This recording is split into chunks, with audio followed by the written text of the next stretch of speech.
Welcome, seekers, to this explainer. I'm so glad you're here with us today because we are embarking on a truly deep, luminous exploration of one of the most sacred, astronomically rare, and spiritually potent events in the entire Vedic lunisolar calendar.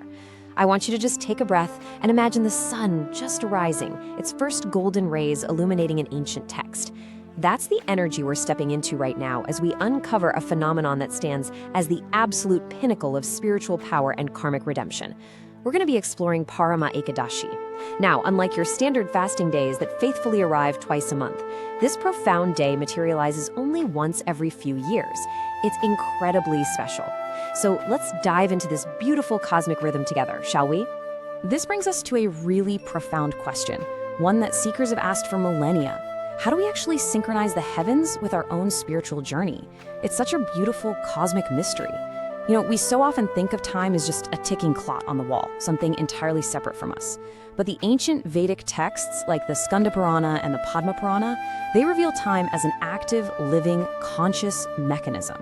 So how do we align the vast celestial mechanics of the universe with our own deeply personal inner transformation? Well, the answer lies in moments of purposeful pause. The secret to this pause actually begins with the etymology itself.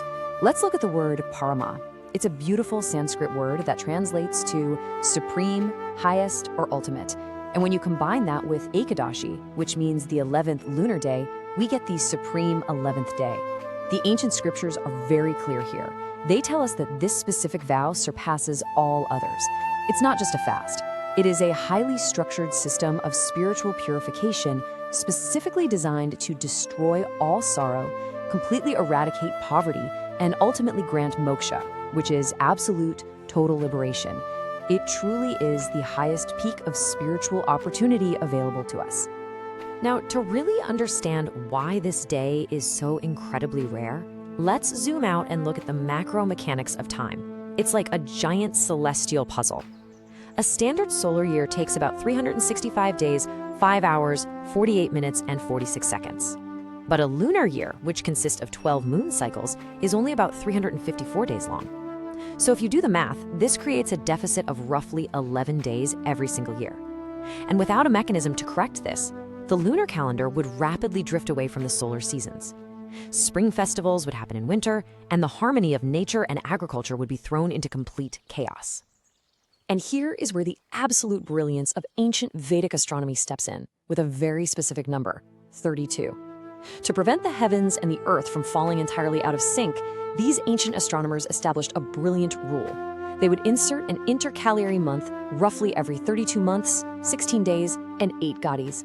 This additional month acts as a beautiful cosmic bridge. It's a leap month, called Adhik Mas, and it carefully, elegantly, aligns the lunar cycles right back into harmony with the solar year. What's so amazing is how this astronomical math blossoms into a deeply touching mythological narrative. Because this 13th leap month had no solar transit and therefore no patron deity to watch over it, it was initially labeled Mala Mas. That translates to an impure, rejected month. Because of this, all auspicious worldly rituals were strictly forbidden during this time.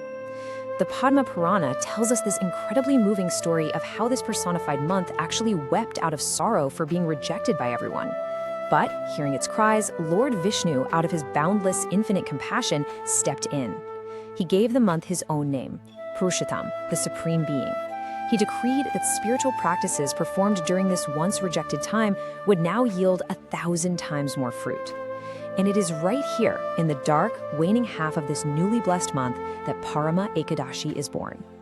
And as you'll see, this grand cosmic event is beautifully woven into the daily lives of people all across the Indian subcontinent. The regional traditions are incredibly diverse, yet they all point toward the exact same spiritual goal. For example, in Bengal, the focus is pure bhakti yoga. It's all about singing the divine names, choosing devotion over any material goals. Over in Maharashtra, the practice takes the form of ecological spirituality, where communities focus on worshiping and protecting the sacred pipal tree. And then, in Telugu-speaking regions, the focus shifts toward the aggressive eradication of poverty through massive, generous donations of gold, food, and cows. This isn't some theological disagreement, right? It's a complementary viewing of the exact same spiritual phenomenon, just refracted through different, incredibly beautiful cultural prisms. Okay, so let's funnel the narrative down now. We've looked at the macrocosms and the sweeping cultural traditions, but let's bring it into the intimate, micro level of the human heart. To really explain the profound power of this day, Lord Krishna himself shared a deeply moving historical myth with King Yudhishthira. He transports us to the ancient city of Kampilya. Let's just sit back and listen to this narrative, really hearing it as a story of the soul. In the city of Kampilya lived an incredibly pious but deeply impoverished Brahmin named Sumedha, alongside his remarkably virtuous wife, Pavitra. They were suffering under the crushing, suffocating weight of karmic debt from past lives. They were entirely lacking food, clothing, and proper shelter. It was an incredibly dark time for them. Yet despite this constant, gnawing starvation, Pavitra's stoicism was absolute. Imagine this. She would feed any guest that came to their door from her own meager, practically non-existent portions, and she never once complained to her husband. Her physical body grew desperately weak, but her inner devotion, it was unbreakable. Naturally, overwhelmed by grief and feeling helpless, Sumedha wanted to flee. He wanted to run away to foreign lands just to beg for wealth. But he was stopped by Pavitra, and she delivered what is essentially a masterpiece of Vedic stoicism. She looked at him and said, "One reaps exclusively the fruits of their past actions. Even on a mountain of solid gold, you cannot gain a speck without the grace of destiny. Let us stay and be content with what is meant for us." It's such a powerful moment. She is telling him, and by extension all of us, that we cannot run from our inner karma by seeking external escapes. True transformation always requires an inward journey. And you know, the universe always responds to that kind of pure, unadulterated surrender. Just as they completely accepted their fate, divine providence intervened. Out of nowhere, the great sage Kondinya arrived at their humble, impoverished doorstep. Sumedha and Pavitra served him with the deepest respect, offering him what very little they had left in the world. And then Pavitra, with the utmost humility and sincerity, asked the sage a question we've all felt in our hearts. She asked how they could finally sever the deeply entrenched roots of their suffering. Quietly reflecting on their plight, Sage Kundinya revealed a monumental secret to them. He told them of a fast occurring in the dark half of the leap month, a time that is deeply, specially dear to Lord Hari, or Vishnu. The secret he shared was Parama Ekadashi. He explained that observing this specific day literally obliterates karmic debt and poverty. It completely wipes the slate clean. It not only grants the material necessities of life that they so desperately needed, like wealth and grains, but it simultaneously grants the ultimate prize, moksha, total spiritual liberation. Now, the sage didn't just prescribe a quick one-day fast and leave. He offered them a strict, beautifully structured 5-day vow called the Pancharatrika Vrata. And I want to pause here because you might be wondering how you can practically observe this powerful timeline today while still balancing your modern daily responsibilities. It's actually very doable. Here is a simple checklist for your 5-day vow. Day 1 marks the beginning. This is when you set your clear intention. Simplify your diet, and perhaps start a digital detox to quiet your mind. On days 2 through 4, you engage in fasting. Now, if full fasting isn't possible for your health or work, that's okay. This can simply mean eating light, sattvic foods like fruits and nuts.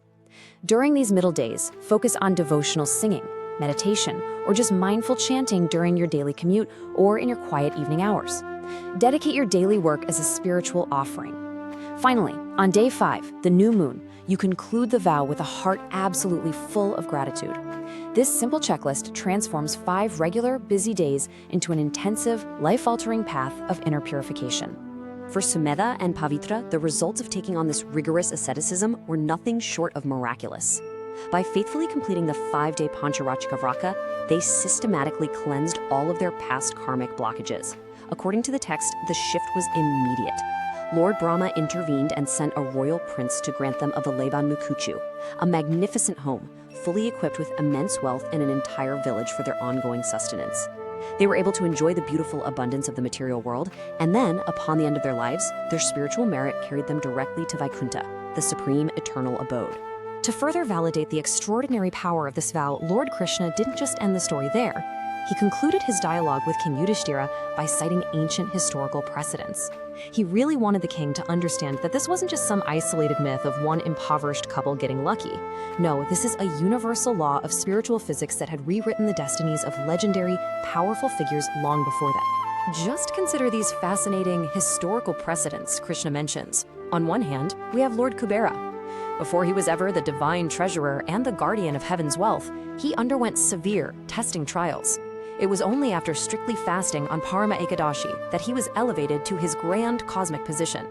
And then, on the completely opposite side of the spectrum, we have King Harishchandra. He is the ultimate symbol of absolute truth, but he had lost absolutely everything: his entire kingdom, his wife, his son, and was reduced to working in a crematorium.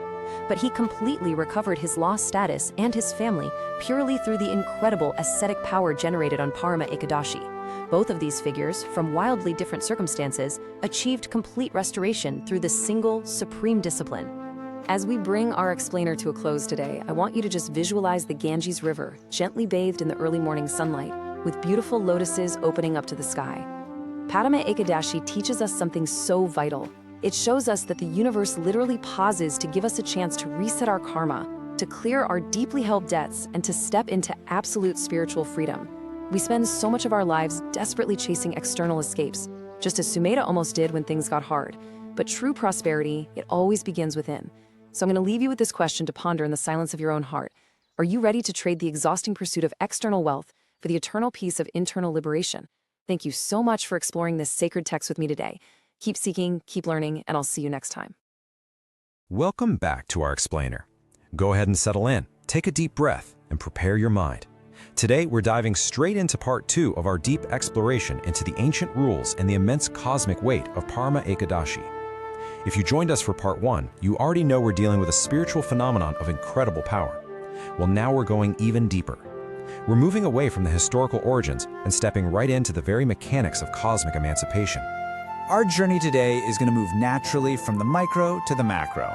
We'll start by looking at theology and doctrine. Then we'll move into the incredibly strict rules and rituals, explore some fascinating regional practices across India, and finally, we'll synthesize it all with the cosmic meaning. So let's just jump right in. Section 1, Theology and the Pancharatrika Doctrine. Let's really look at why the ancient Puranic texts place this specific Ekadashi in a league entirely of its own. To truly understand the stakes here, we really just need to hear Lord Krishna's direct words to King Yudhishthira, as recorded in the Skanda Purana. He states, and I quote, "O Yudhishthira, this day which brings benefits is called Parama Ekadashi. It bestows the great blessing of a pleasant life and the highest liberation from birth and death. The process of following it is similar to the Ekadashi that occurs during the bright part of the month of Kartika. This means that on this Ekadashi, a person should worship me, the best of living beings, with complete love and devotion." But why exactly do we fast from grains? I mean, what is the actual mechanism at play here? Well, in Hindu lore, sin isn't just some abstract philosophical idea. It's a real energetic form, and it's called Papa Purusha. The Padma Purana tells us that when Papa Purusha desperately needed a place to hide from the Lord's purifying energy, he was allowed to hide exclusively inside grains on Ekadashi. This includes things like rice, wheat, beans, and lentils. So the concept we're dealing with is totally literal. Eating grains today means you're consuming energetic sin. And during Parama Ekadashi, which falls in the extra Purushottam month, this entire purification mechanism is exponentially magnified. What makes Parama Ekadashi truly unique is the Pancharatrika Vrata. This is a 5-day purification vow, and it comes with a very strict hierarchy of austerity. Let's walk through these 5 days and the levels of strictness. At the basic level, the method is consuming just 1 meal a day entirely grain-free. The results of this? It destroys past sins. Moving up to the intermediate level, the method is consuming absolutely nothing but fruit, milk, and water for the 5 days. The result here is profound. It removes generational poverty. Now, if you push yourself to the advanced level, which is a complete, absolute fast, known as Nirjala, while staying in one single place for all 5 days, you're promised a direct return to Lord Vishnu's abode. And finally, there's a specific level. This involves massive donations of things like sesame seeds, golden ghee, or cows. The result of this specific vow is attaining residence on Surya Loka, the sun planet itself. It's literally the ultimate spiritual observance. 8,400,000. I really want that number to sink in for a second. That is the staggering karmic consequence warned by the Skanda Purana. The text explains that a person who achieves the incredibly rare gift of a human birth but fails to observe these sacred Ekadashis when they are perfectly capable of doing so is essentially committing spiritual suicide. The karmic consequence of that choice is that they must suffer and cycle through exactly 8,400,000 different species of life. You see, a human birth is a rare, precious opportunity specifically meant for accumulating spiritual merit. To ignore it isn't just a mistake, it's a cosmic tragedy. Section 2. Rules and Rituals, otherwise known as Puja Vidi. Let's look at the highly granular, completely uncompromising steps that are required to execute this fast flawlessly. Let's walk through the exact chronological timeline, step by step. Step 1 actually begins the day before, on Dashami, which is the 10th lunar day. The devotee must completely stop eating before sunset. This is to ensure that absolutely no undigested food remains in the system. Step 2 occurs on the morning of Ekadashi during Brahma Muhurta. That's roughly 1.5 hours before sunrise, and it requires a full purification bath. Step 3 is the Jagran. This is the strict, all-night vigil. And finally, step 4 is the Parana, which is the precise, calculated breaking of the fast on the 12th day. Let's zoom in closely on that morning ritual. Right after the bath, one takes the Sankalpa. This is a formal, unbreakable vow of fasting made directly to the deity, usually taken with water and betel nut. Then, you clean the altar, and you perform an abhishek. That's a ceremonial washing of Lord Purushotama using Ganga Dal and Panchamrit. You can offer flowers and fruits, but listen closely to this rule. Lord Vishnu accepts absolutely no offering without a sacred tulsi leaf. None. Finally, you light a pure DC Gigiya to illuminate the sacred space. As the day progresses, the physical fast continues, but the focus shifts entirely to the mind. Strict chanting is required, usually the Om Namo Bhagavate Vasudevaya mantra, but it's actually the night that truly tests the soul. The Jagaran demands constant, unbroken wakefulness. As the text explicitly and firmly states, sleeping during the Ekadashi night completely nullifies the merit of the entire fast. The Skanda Purana instructs that when evening finally comes, one should sing the glories of the Lord and dance in absolute ecstasy, continuing this intense, unbroken devotion throughout the entire night. The culmination of all this intense discipline is the Purana, the breaking of the fast. Now, the fast must be broken on Dvadashi, the 12th day, exclusively inside a very specific astrological window. You have to be incredibly careful here. The first quarter of the Dvadashi Tithi is a period known as Hari Vasara, which is the immediate window just after sunrise. The rule is that breaking the fast during this Hari Vasara window actually nullifies all the acquired benefits, so the timing has to be exact.